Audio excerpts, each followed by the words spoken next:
There's a moment in Star Trek V, The Final Frontier, where James T. Kirk, overcome with emotion and relief, tells his closest friend that he thought he was going to die.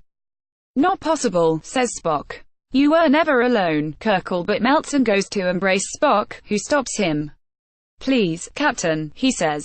"Not in front of the Klingons." Star Trek was always supposed to reflect our own values, and though this one was set in 2287, it was released in 1989, back when men hugging their male friends wasn't de rigueur. Today, man hugs are rife. Many of us hug each other as a greeting, as gratitude, as expressions of affection, with some public figures leading the charge. Oval Office friends Barack Obama and Joe Biden's numerous warm, on-camera embraces conveyed an unbreakable bond, equally as affecting on happy and sad occasions. Similarly, Princes William and Harry have been at the forefront of male well-being with their openness to expressing their feelings. Getty Images. Dr. Julian Boone, a psychologist at the University of Leicester who lectures on the psychology of love and attraction, has noticed the change. "I recently saw one of my best friends from school after a 25-year absence and we thought nothing of a hug in the street," he says. 25 years ago, would probably have shook hands.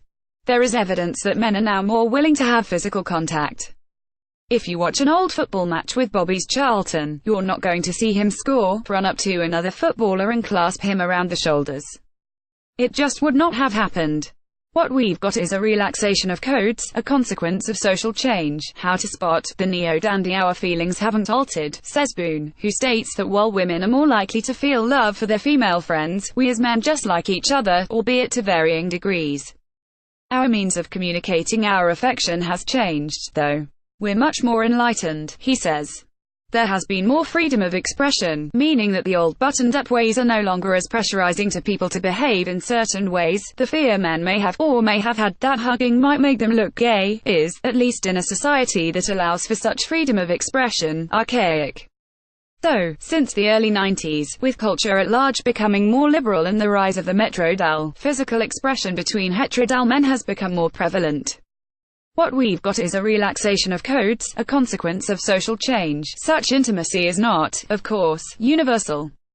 Our own codes are established, albeit organically, over time, and we will feel much more comfortable and willing to hug some friends, family or colleagues over others. If you haven't hugged someone before and you're not sure how to play it, it can be clumsy. Some men, most likely keen to keep their hugs on the more overtly masculine, or at least more restrained, side, couple the embrace with an alpha back pat, which, incidentally, is something you shouldn't do, as it expresses insincerity.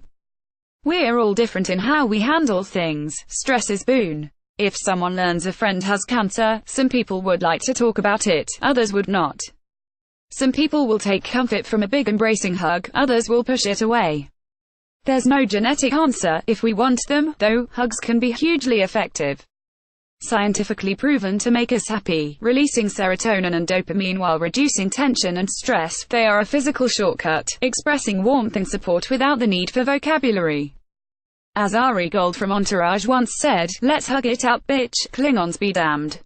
Like this. Now read. We all need a buddy system. Why we desperately need more friend-finding apps for men. GQ Doctor. Why do I feel lonely?